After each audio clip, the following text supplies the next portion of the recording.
I come from a country of roads, a place called the United States of America, where the roads tie together 3,000 miles of desert and mountain and valley.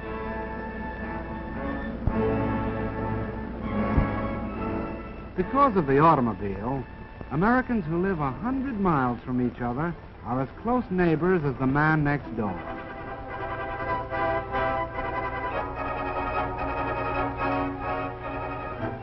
Long before my time, the look of the landscape was already changing. Men were dreaming about new cities of long avenues and wide spaces to live in. These cities were planned. They were even built. But in miniature, only. Because this dream, like every other dream of a free people, was threatened,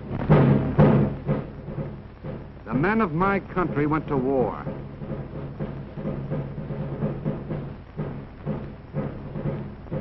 The automobiles of the times of peace were stopped. They were stored away for the duration.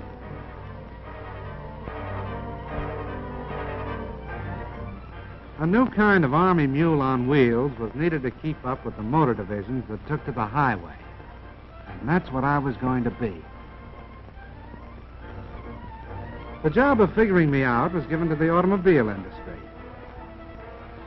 Every year, men like these had designed a new and more beautiful collection of cars. These new models were presented like debutantes at auto shows that were the social events of the season. In the hands of these experts, there was no telling just what I might turn out to be. A beautiful sedan, maybe, with all the gadgets and devices. A handsome roadster. Maybe a peacock. They worked on me and worked, and finally, here's what came out. Can this be an automobile, men wondered? Looks more like a four-wheel beetle, one of them said.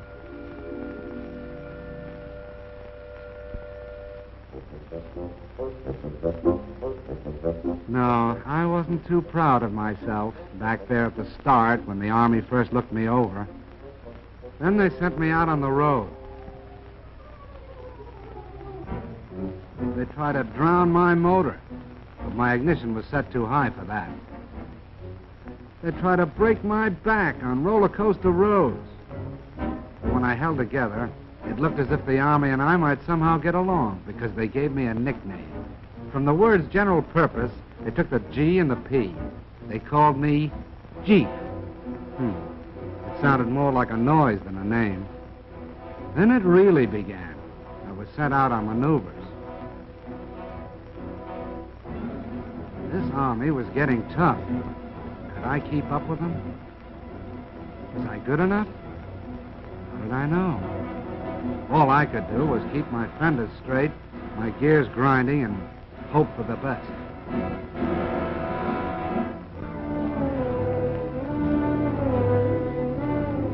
And the things they asked me to do, like rivers, for instance.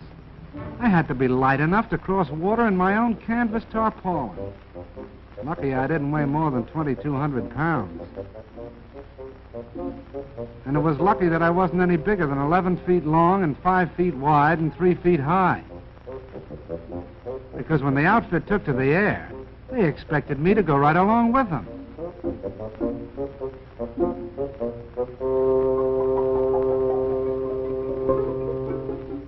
One day it'd be airplanes. The next it'd be a transport glider.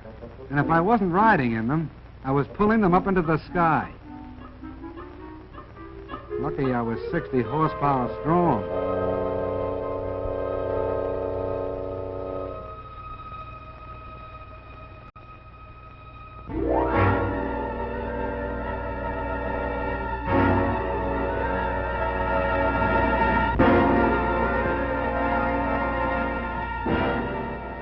The Army was getting tougher, preparing itself for the big offensives that were coming. And I had to get tougher to keep up. I'll say one thing. No matter what they asked me to do, pull cannon, break my own road through the underbrush, or keep moving at better than 70 miles an hour, it was no worse than what my driver was ready to do himself. The American soldier and I got along fine, like a good rider and a horse. We got to be pals. But even so, I had my doubts. Most of the machines around me had proved themselves in battle. I was still on probation.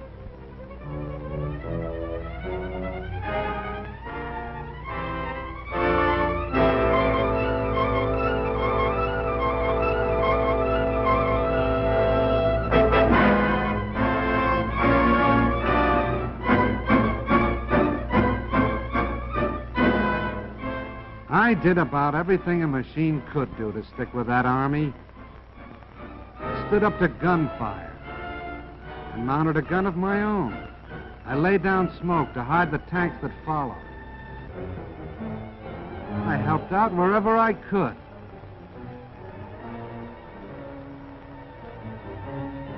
I even learned how to splash across rivers.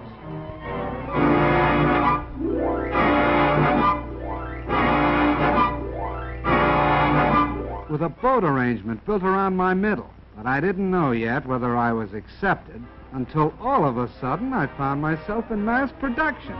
It meant only one thing. I was a success.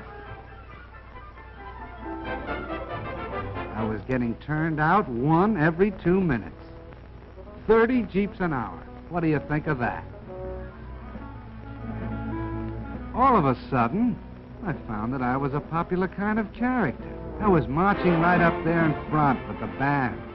I was meeting movie stars, and we went out driving together. We sold war bonds right down the streets of Washington, D.C. itself. I was a success. I got all set to go traveling. They credited me up for shipment overseas to do the job I was built for.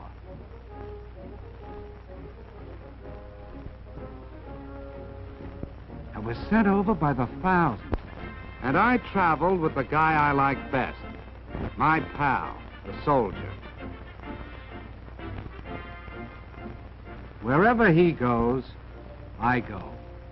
And let me tell you, we land together on a lot of different shores.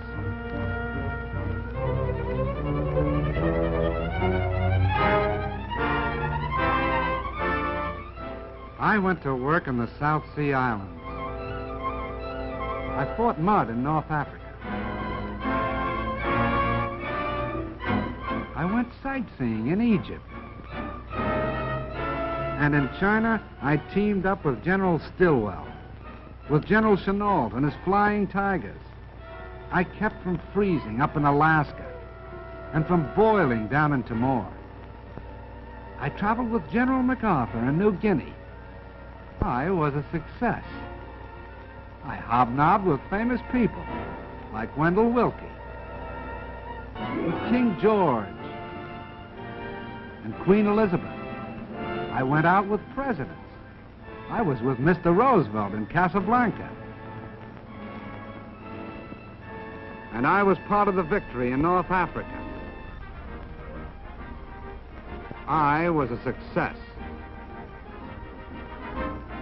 But the thing that makes me a success most of all is this. I've made a friend.